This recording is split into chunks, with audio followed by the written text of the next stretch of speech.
You can pre-order Modern Horizons 3 using my link in the description.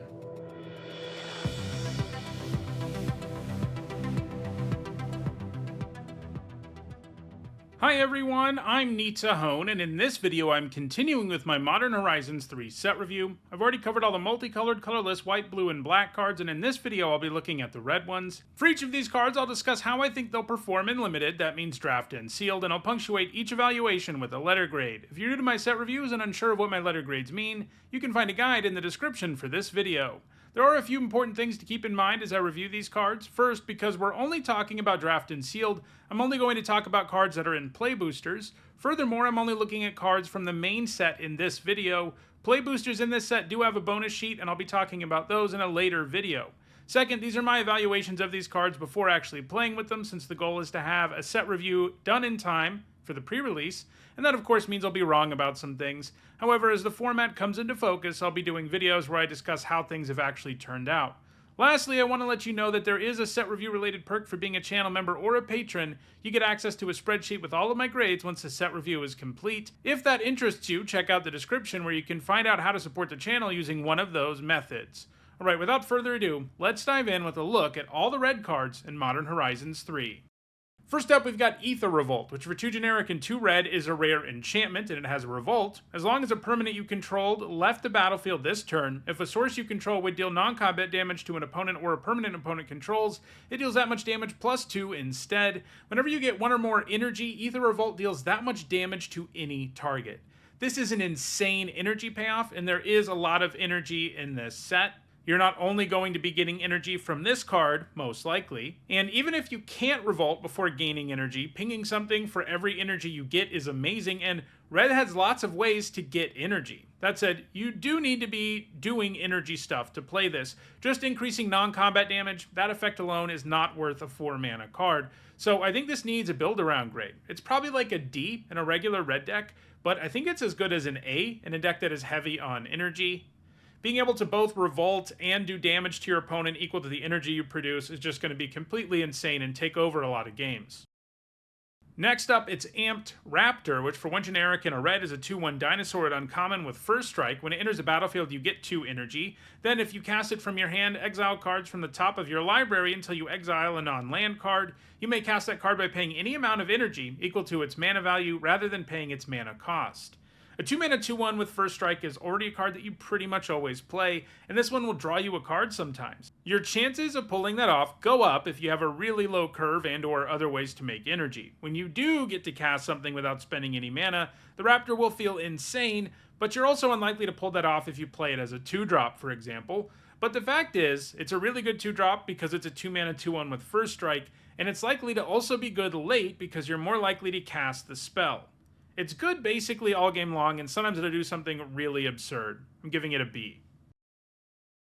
Next up, it's Ashling Flame Dancer, which for 2 generic and 2 red is a 4/4 legendary elemental shaman at Mythic rare. You don't lose unspent red mana as steps and phases end, and it has Magecraft. Whenever you cast or copy an instant or sorcery spell, discard a card, then draw a card. If this is the second time this ability has resolved this turn, Ashling Flame Dancer deals 2 damage to each opponent and each creature they control. If it's the third time, add 4 red mana. This is really strong. Holding on to unspent mana doesn't always have value when limited, but because Ashling also helps you dig deeper in your deck to find more spells, it's going to matter more often than it would otherwise. Casting 2 spells in a turn is especially awesome, as you're likely to sweep away a few of your opponent's creatures. Add all that together on a card that's also a 4-mana 4/4, and I think we've got a B+. And if your deck has tons and tons of instants and sorceries, it's probably just a bomb. Next up, it's Detective's Phoenix, which for 2 generic and a red is a 2/2 enchantment creature Phoenix at rare. It has Bestow for 1 red and Collect Evidence 6. Bestow means you put this on a creature as an aura, and Collect Evidence means, in addition to paying 1 red, you also have to exile cards with total mana value 6 or greater from your graveyard to bestow it. It's also got Flying and Haste, and the enchanted creature gets +2/+2 and has Flying and Haste, and you can cast Detective's Phoenix from your graveyard using its Bestow ability. This is great. You play a 3-mana 2/2 with Flying and Haste 100% of the time, and this can eventually come back as an aura, and don't forget if the creature it is bestowed upon dies, the Phoenix sticks around as a creature. This Phoenix just delivers a ton of value, and it does it in a very efficient package. I think it's a bomb. I'm giving it an A. Next up, it's Eldrazi Linebreaker, which for 1 generic, a colorless, and a red, is a 3/3 Eldrazi at rare. It's got Devoid, which means it's colorless, it has Trample, and at the beginning of combat on your turn, target creature you control gains haste and gets +X/+0 until end of turn, where X is a number of Eldrazi you control. So on its own, this can offer +1/+0 and haste every turn, and it can target itself, so the turn it comes down, it's basically a 4/3 with Trample and haste at worst. It's also got a pretty nice stat line for the cost, but it's also not the easiest thing to cast actually on turn 3 because it asks for colorless mana. Still, it is going to be good all game long, and if you can play it on turn 3, it's going to take over a lot of games, giving it a B. Next up, it's Fanged Flames, which for 1 generic and a red is a common sorcery with Devoid. It deals 4 damage to target creature or planeswalker. If that creature or planeswalker would die this turn, exile it instead. This is definitely premium removal. 2 mana to do 4 would already be a great removal spell since you can trade up so easily, but it also gets a bonus by virtue of being colorless in a set where that matters, and it exiles the stuff that it kills, which means you don't need to worry about recursion or death triggers, giving this a B. Next, it's Flare of Duplication, which for 1 generic and 2 red is a rare instant. You can sacrifice a non-token red creature rather than pay the spell's mana cost, and it copies target instant or sorcery spell, and you choose new targets for the copy. Spell doubling can be hard to get going in Limited, but the big reason for that is that it's often hard to cast a spell and then spend mana to copy it at the same time. Flare of Duplication gets around that a little bit by letting you cast it for free, although you will frequently have to give up something pretty legit to do it. Still, doubling a powerful spell for free is no small thing, and you can even copy one of your opponent's spells too. It's situational and not always going to be card positive, but I think it gets a C+. Next up, it's Frogmere Enforcer, which for 7 generic mana is a 4/4 Frogmere at uncommon with affinity for artifacts, but it also has Prototype, and that means you can cast it with this different mana cost, color, and size, but it keeps its other abilities, and in this case it's 3 generic and a red for a 2/2. So this is strictly better than Mirror Enforcer, which is cool, but it's not very good in Limited. This is a format with lots of artifacts for sure, but not very many that are super cheap or free. In the absence of artifact lands holds this in check too, obviously. It's just not going to be easy to cast this early for a reduced cost, and then by the time you can cast it, it's not going to be anything special. I think it's a C-. Next up, it's Furnace Hellkite, which for 5 generic and 2 red is a 5/5 artifact creature dragon at uncommon with affinity for artifacts. It's got flying, and you can pay 1 red to give it +1/+0 until end of turn. Casting this for 5 is doable, and unlike the Enforcer we just saw, a 5/5 flyer with fire breathing is pretty legit all game long. Sometimes it'll be even cheaper. All that said, it's still just a big old vanilla creature, so it's not super insane, giving it a C+.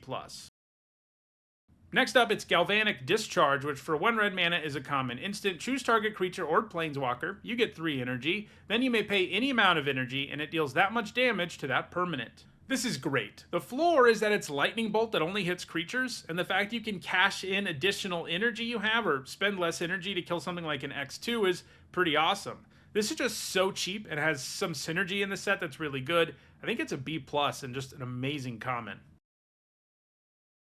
Next up, it's Ghostfire Slice, which for 2 generic and a red is an uncommon instant with Devoid. It costs 2 less to cast if an opponent controls a multicolored permanent, and it deals 4 damage to any target. This is another super high quality red removal spell. Sometimes this will be better than Lightning Bolt, but most of the time it'll be 3 mana to do 4 to any target, which is amazing. I think this one's a B+ too.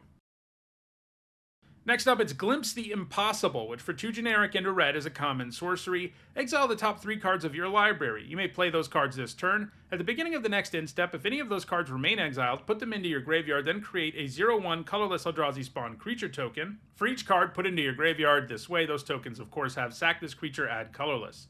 This is a cool design. I like that you get value out of it, whether you can cast or play the stuff or not. If you get it early, there's a good chance you're paying for 3 mana for 3 0/1s, which isn't insane, but it does ramp your mana, and it's a real effect. And if you get it late, you're likely to have the mana lying around to cast some of the stuff you hit. It does make you play those cards only until the end of the turn you cast it, unlike lots of versions of this effect we've seen before. I'm giving this a C. Next up, it's Infernal Captor, which for 3 generic and a red is a 3/3 Devil Rogue at common with Exploit. When it enters the battlefield, you may sack a creature, and when it exploits a creature, gain control of target artifact or creature until end of turn, untap that permanent, it gains haste until end of turn. Hill Giants aren't very good, but the exploit here can be pretty sweet sometimes. The awkward thing is, the best thing to do when you steal an opposing creature is sacrifice it before your opponent gets it back, and you're less likely to be able to do that if you spend 4 mana on this. And even if you aren't trying to sacrifice the thing you steal, having to give up a creature does mean your attack is probably less potent, although in a pinch you can give up the captor itself, so keep that in mind. And there are some free and cheap ways to sacrifice creatures in black and red. All in all, this probably needs a build around grade, as threaten effects often do.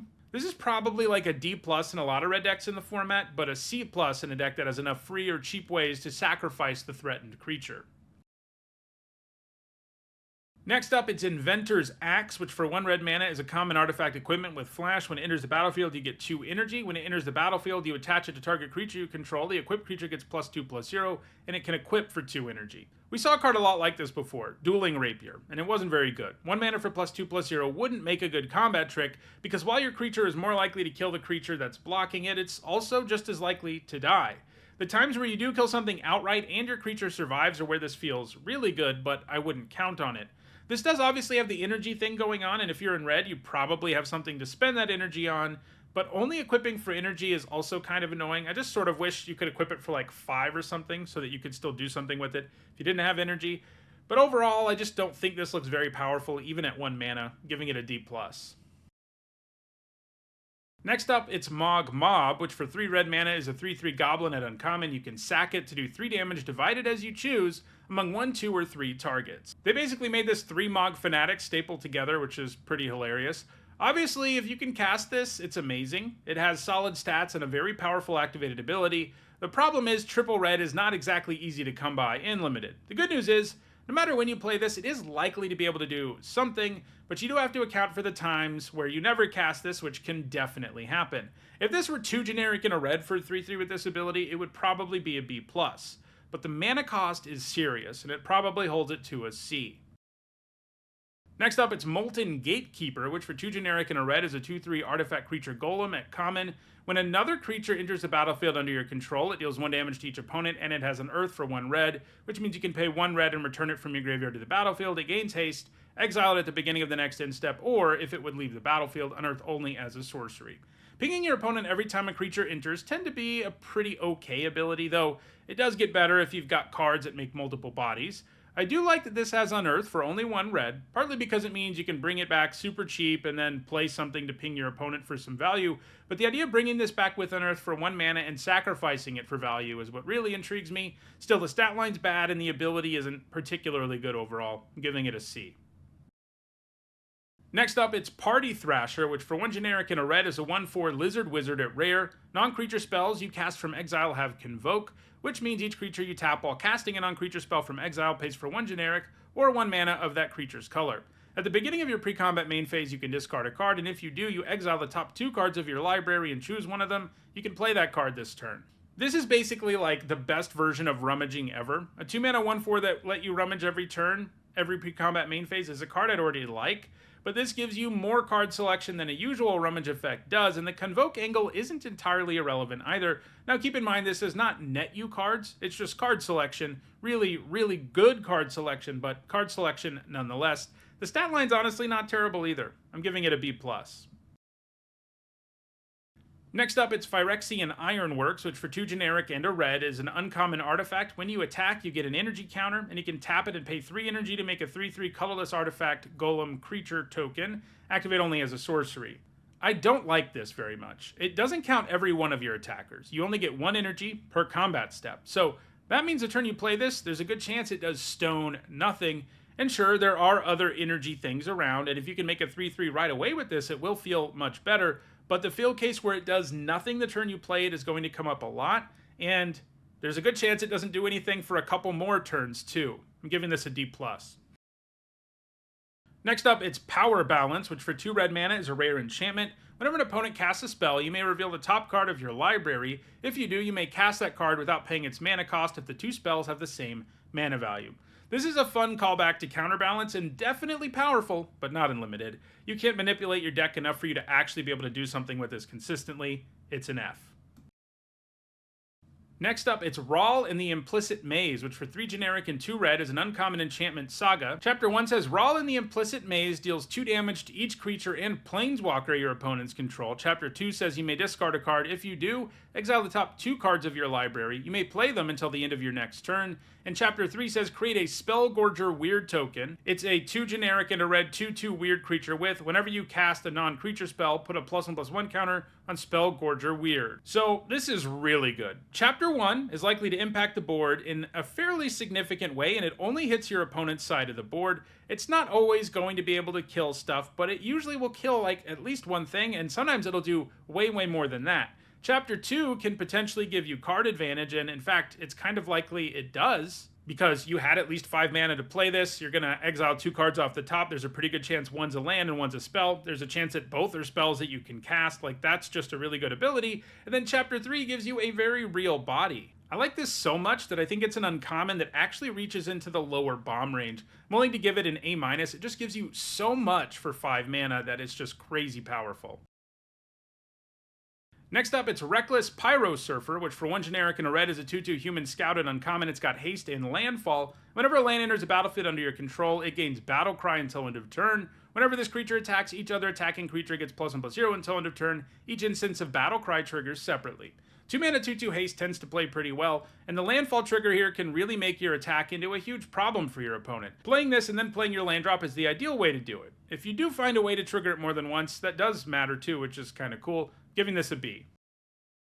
Next up, it's Reiterating Bolt, which for 1 generic and a red is an uncommon sorcery with Replicate, pay 3 energy. When you cast this spell, copy it for each time you paid its Replicate cost. You may choose new targets for the copies. It deals 3 damage to target creature or planeswalker.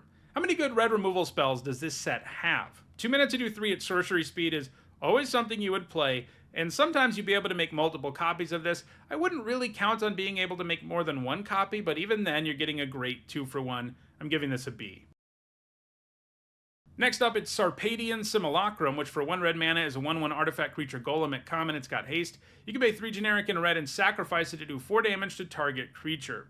This is a fine 1-drop. It's an artifact, which does matter in red, and its ability means it can do something all game long, even if that ability is super inefficient. I'm giving it a C. Next up, it's Siege Smash, which for 1 generic and a red is a common instant with split second. That means as long as it's on the stack, players can't cast spells or activate abilities that aren't mana abilities. It says choose one, destroy target artifact, or target creature gets +3/+2 and gains trample until end of turn.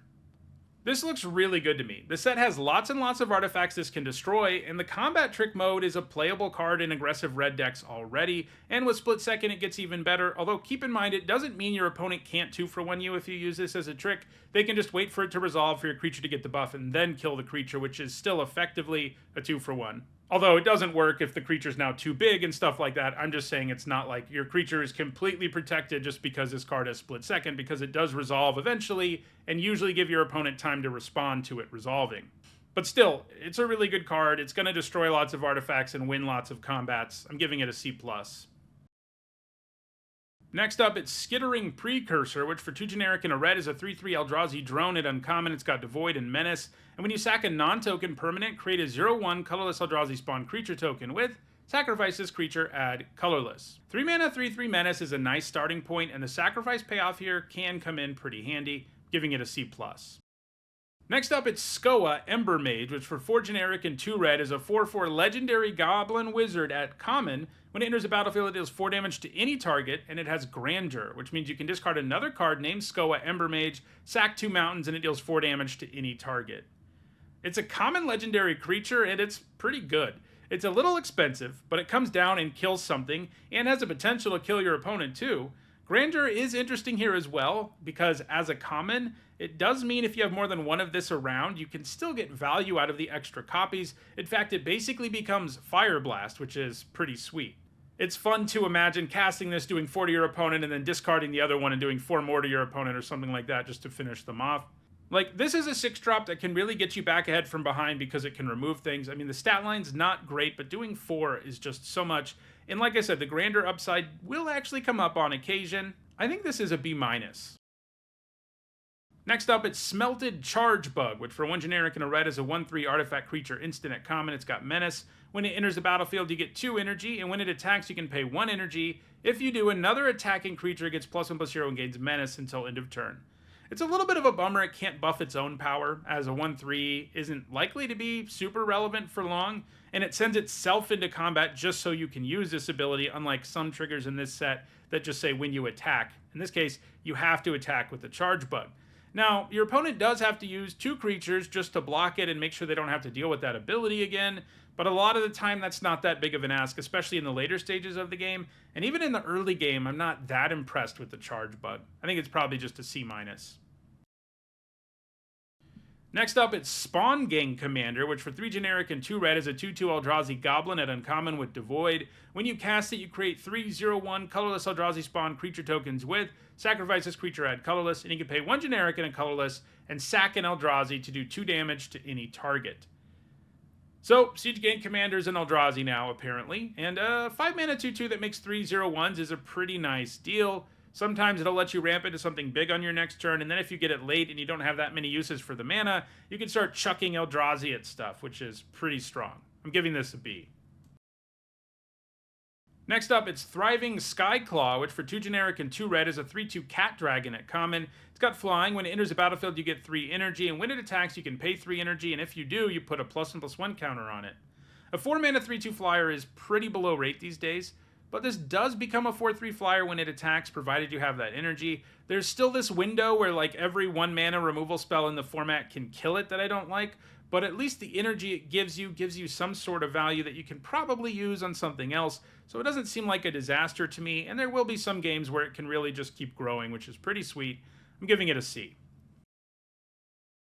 Next up, it's Unstable Amulet, which for 1 generic and a red is an uncommon artifact. When it enters the battlefield, you get 2 energy, and when you cast a spell from anywhere other than your hand, it deals 1 damage to each opponent. You can tap it and pay 2 energy and exile the top card of your library, and you can play it until you exile another card with Unstable Amulet. This is a nice way to effectively draw cards, provided you can get your energy going. Just doing it once isn't going to be enough to make this worthwhile, so it isn't an energy card that kind of works all on its own, but once you've done it twice, you probably feel okay about the situation, and it has some very real engine potential. There is enough energy in the format, but it probably needs a build-around grade to reflect that, because it's probably like a D in a deck without very many other ways to gain energy, and a B- in a deck that can get there on energy.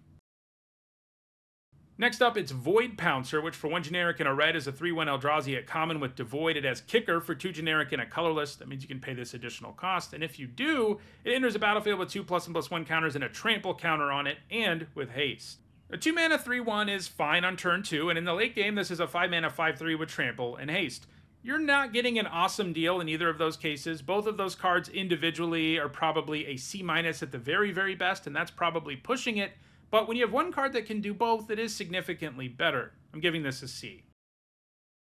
Next up, it's Wheel of Potential, which for 2 generic and a red is a rare sorcery. You get 3 energy, then you may pay X energy. Each player may exile their hand and draw X cards. If X is 7 or more, you may play cards you own exiled this way until the end of your next turn.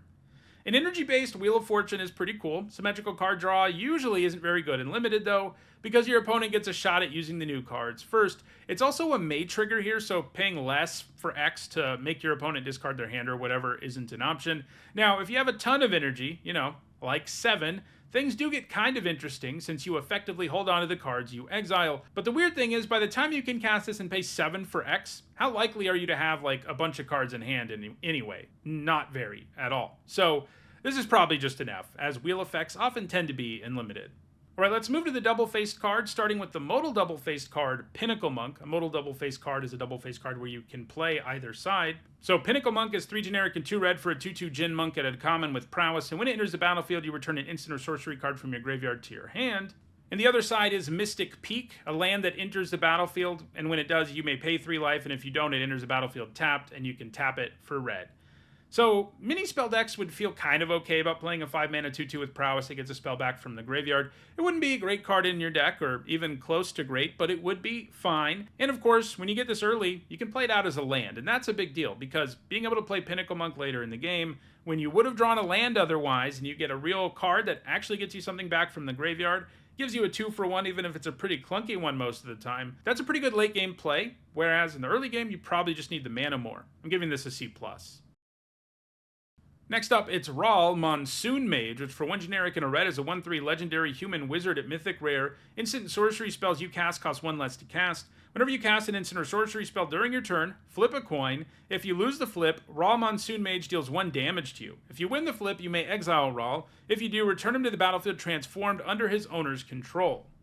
At that point, he comes back as Raw Leyline Prodigy, a 2-loyalty planeswalker, and when it enters the battlefield, it does so with an additional loyalty counter on him for each instant and sorcery spell you've cast this turn. He's got a +1 that says until your next turn, instant and sorcery spells you cast cost 1 less to cast, a -2 that does 2 damage divided as you choose among 1 or 2 targets, and you draw a card if you control a blue permanent other than Raw, and a -8 that says exile the top 8 cards of your library. You may cast instant and sorcery spells from among them this turn without paying their mana costs. I don't love that Raw's transformation is dependent on a coin flip, but I do love that he can transform from you doing something red decks do all the time, casting an instant or sorcery spell on your turn.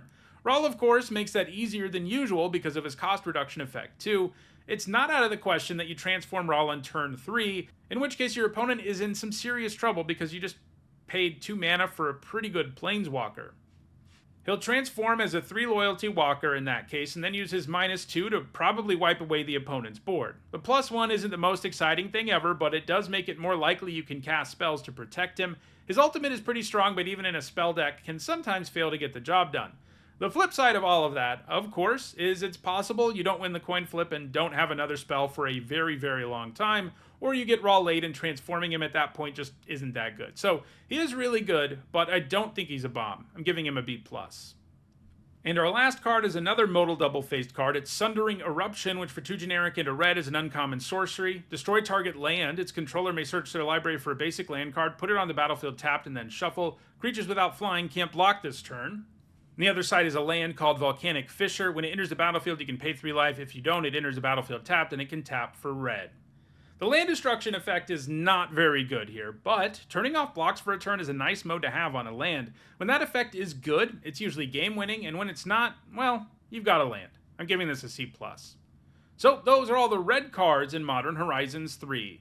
I'll be back next to talk about all the green cards. If you enjoyed this video, please like it and share it so that others can enjoy it too. If you want to make sure you catch the rest of the set review, don't forget to subscribe. And if you want to catch up on the set review videos that are already out, you should see a playlist on your screen shortly. Thanks for watching.